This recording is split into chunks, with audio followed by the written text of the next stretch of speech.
I spent the entire winter season last year building out the inside of the shop so it's got all the tools that it needs and it feels comfortable and a creative place that I want to make videos and do projects. But the entire year this ambulance sat here. We tinkered around a little bit, but never really started the project. Today, I'm pulling out the grinder. Welcome to the shop.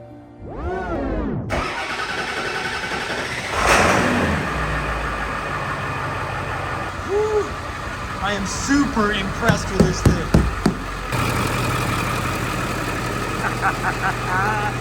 Yeah! Oh my gosh, this thing is so awesome. What do you want? You want to come say hi? Hey, Biggie. How you doing, big boss? Hi, Biggie. How you doing, buddy? Those, my friends, those are the shop dogs. Hey, Big, are you the boss of the entourage? Are ya? You look like the boss. Hi, buddy.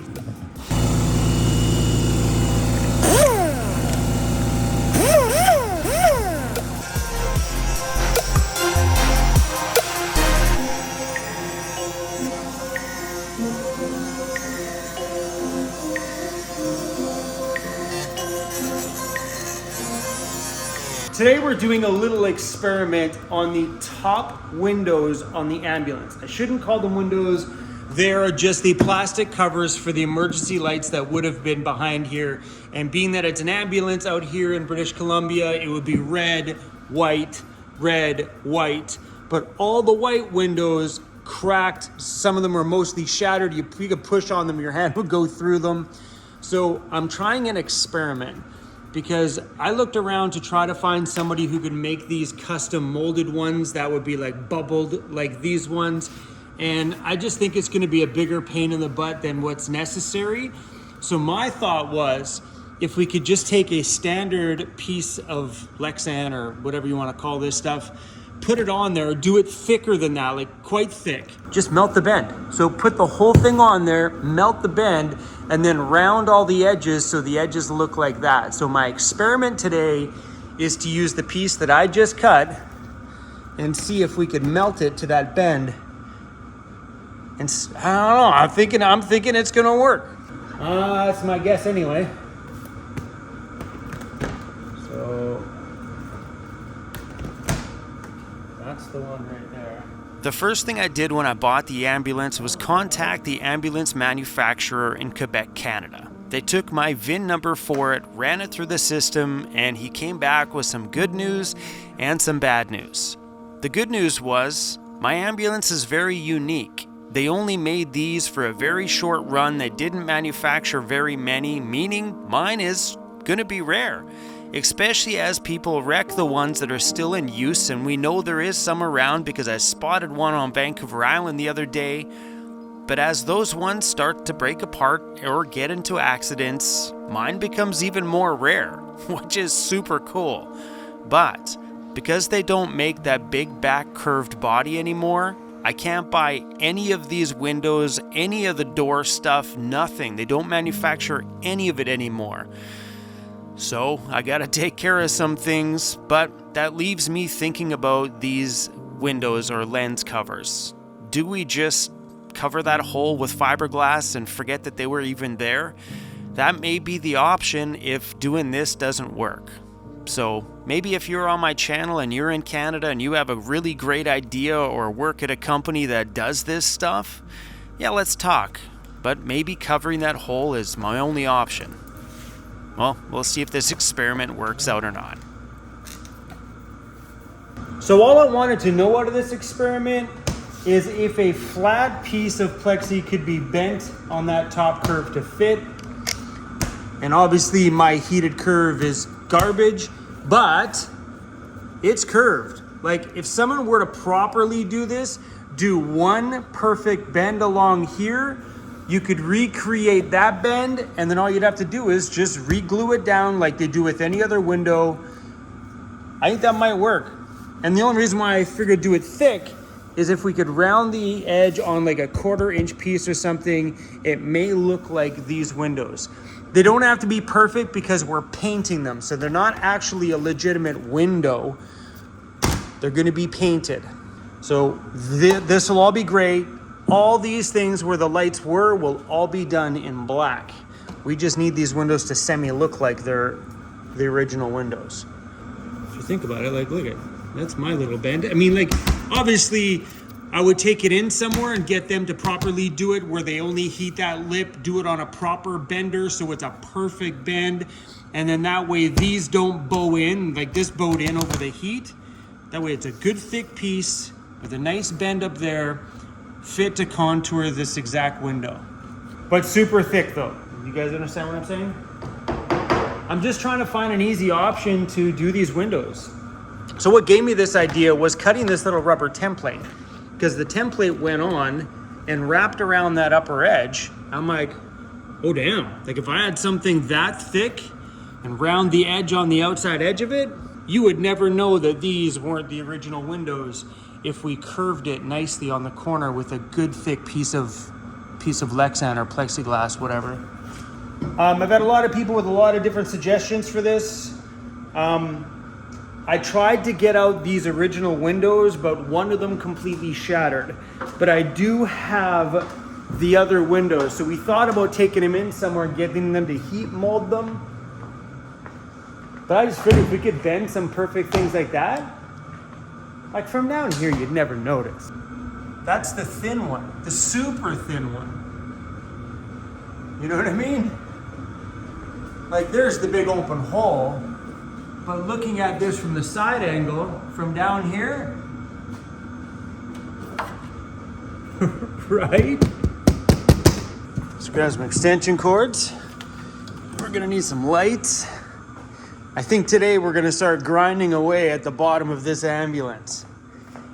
Let's cut out those rockers, those rusty rockers.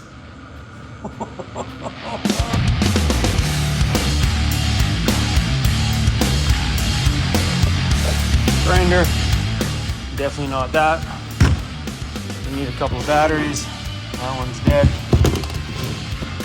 So the bottom rocker here is rotted right out. So we're gonna need to chop right up to the seam here, all across the lip. I wanna chop just below there if I can.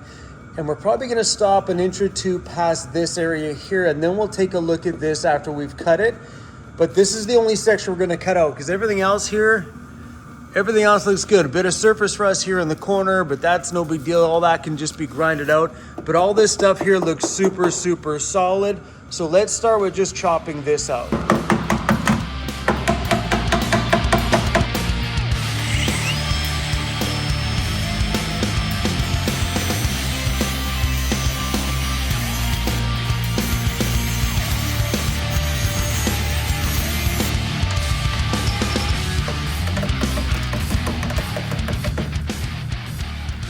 This whole rocker, look at that thing. Come on, it's breaking with my finger weight.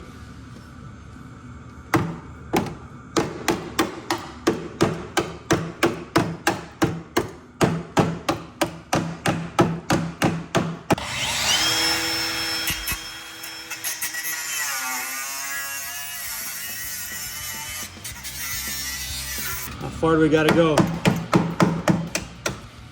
Oh yeah. Whole rocker's got to come out. It's rotted really hard by the front of every one of these holes here.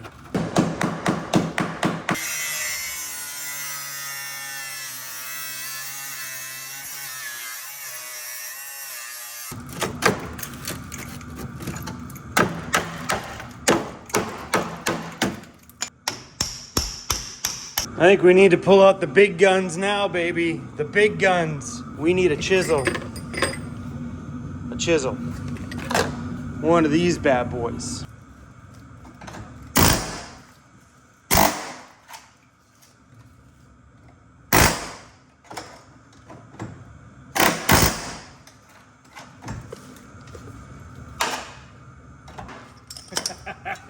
When you buy the right tools for the job, things are so much easier. Okay, what are we working with? We're gonna have to chop all this stuff out too.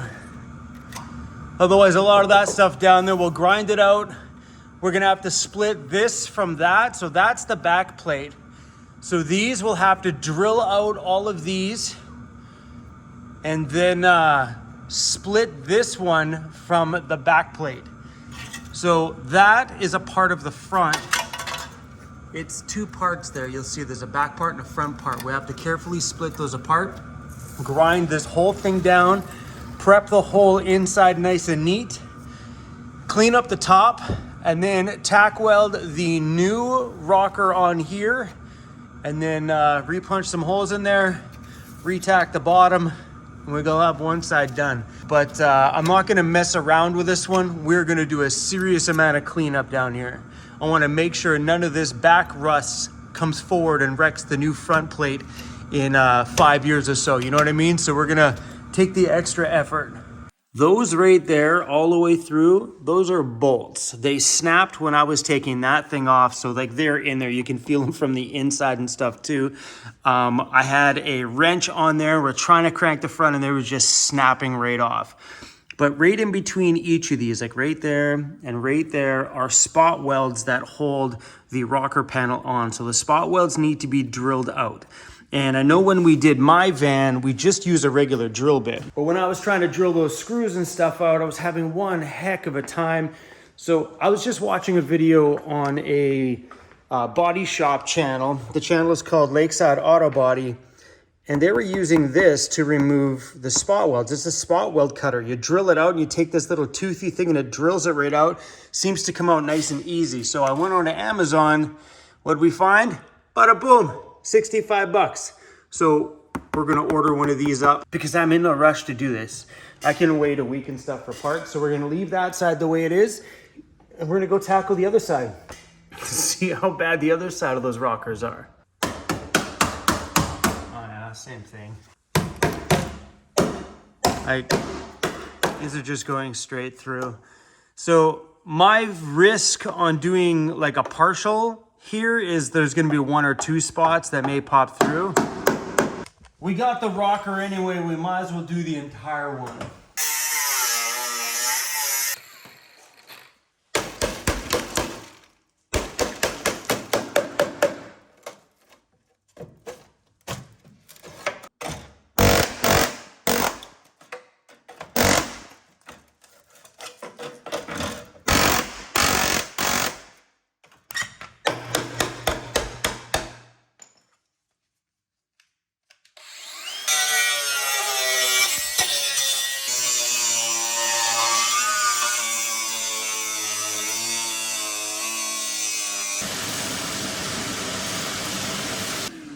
There's definitely a lot less rust on this side.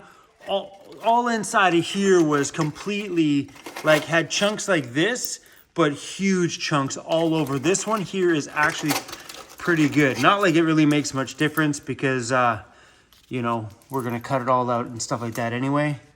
But, so we're gonna give this thing a blow in here to make sure that it's all out of here.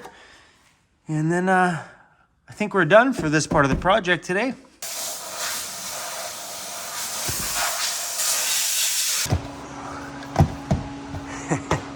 Battery's charged. All we gotta do now is to take this bottom lip off, and we'll do that whenever I get the tools to drill out those spot welds, and then we'll drill out the rest of those screws there. So you guys can see down here, there's some of those bolts that are going straight through. I don't know if you guys can see that. Hey, buddy. Hey, you wouldn't have been able to come out here before, man. All the stuff all over the floor. Daddy did a great big cleanup. So yeah, we'll take on the rest of this project once I get the rest of those tools. All right, let's check and see how much fuel's. Not bad, a little over half. We're gonna add some extra to it just to top it up. This little knockoff heater does a great job at heating this shop space. If we actually got a legitimate winter, like where it got like super cold, you know, adding a second one in the shop would be great. It does take a long time to heat it, but it works. Heater's all topped up, ready to go for the next day, which will be tomorrow. You guys remember me telling you that I've been talking with a high school drafting and engineering teacher from the United States? Well, I have a video call with him and his students tomorrow, which is going to be really cool. So if you missed those videos, I have a high school that is taking on my ambulance interior as their class drafting project this year. So all those kids do like 3D drafting on the computer. So they're gonna take all the measurements of, well, I'm gonna take the measurements of the ambo, and they're gonna sit there as their class project this entire year. They're like an advanced drafting class. They're grade 12, I believe they are. But this will be their class project this year, is designing the inside of our ambulance. This thing! Ah, so cool. So tomorrow morning, I'm gonna record it, don't worry. I'm gonna try my hardest throughout this whole project with them to bring you guys into it, because it ain't no fun without you guys. But tomorrow, yeah, we're gonna take some measurements around here, and those kids are gonna figure out something really rad for us to do inside of that ambulance space. And in a damn good timing too. Good timing, because today I felt like this thing got started. I only have a few things I need to do before we start really getting into making this thing look pretty. Those few major things are dealing with the rust, getting that floor done, getting the engine done. The engine I'm not doing, somebody else is doing it. But really, ideally, we put a huge, huge start into that ambulance project today. Cutting out those bottom rockers, man, we're starting it. If you really think about it, after we do these bottom rockers, which I'm hoping should be in no time flat, after we do those floors, which I'm probably pretty sure will take another day or two to do the floors, another day or two to do those rockers. After that, we're gonna paint the floor. Then I'm gonna remove all this entire front clip off of the front, all of it. Once it's all off, the mechanic will come back, pull this engine out in my shop. Having the engine out of my vehicle is going to allow me to do a monster cleaning inside of here. That's going through, wiping and washing down all of it, getting rid of any grease or anything that may be left behind, and also allow me to clean up the frame and everything around it. But as soon as the engine's out, after all the cleaning's done, I want to soundproof everything from the bottom to the firewall to everything and insulate it all in there. I've looked at so many cool products today. Let me go look at the list of the names I found for products. I've been looking at a lot of stuff online. Here it is. Noeco deadening, Dynamat, Killmat is another one, Hushmat for the floors, an engine bay insulation liner, a Spectrum sand deadening spray, there's lizard skin, there's a bunch of other different things. So I want to dig in and do some research and find out what I can do to keep that noisy sound of that 7.3 liter Power Stroke diesel that's in this thing, to keep that freaking turbo diesel rumble in here instead of being inside of my van. So while the engine's out, it will allow me to do all of that area, all up inside the firewall, all underneath, all of it. So I'm hoping to sound deaden the bottom, sound deaden the top, and the firewall from that side, all inside of all here, and just do everything I can to make driving this thing a little bit more quieter. So if you guys have any experience with using sound deadening for engine stuff or road noise, let me know.